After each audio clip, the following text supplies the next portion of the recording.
قل سیروا فی الارض ثم انظروا کیف کان عاقبۃ المکذبین۔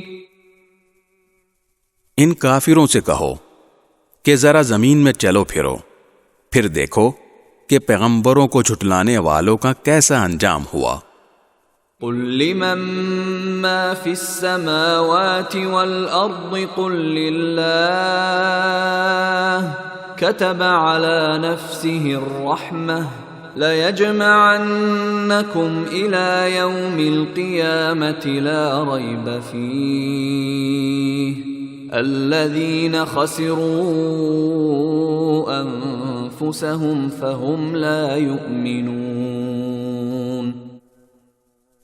ان سے پوچھو کہ آسمانوں اور زمین میں جو کچھ ہے وہ کس کی ملکیت ہے، پھر اگر وہ جواب نہ دیں تو خود ہی کہہ دو کہ اللہ ہی کی ملکیت ہے، اس نے رحمت کو اپنے اوپر لازم کر رکھا ہے، اس لیے توبہ کر لو تو پچھلے سارے گناہ معاف کر دے گا، ورنہ وہ تم سب کو ضرور بالضرور قیامت کے دن جمع کرے گا جس کے آنے میں کوئی شک نہیں ہے۔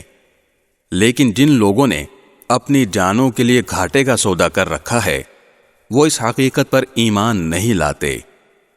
وَلَهُ مَا سَكَنَ فِي اللَّيْلِ وَالنَّهَارِ وَهُوَ السَّمِيعُ الْعَلِيمُ۔ اور رات اور دن میں جتنی مخلوقات آرام پاتی ہیں سب اسی کے قبضے میں ہیں، اور وہ ہر بات کو سنتا، ہر چیز کو جانتا ہے۔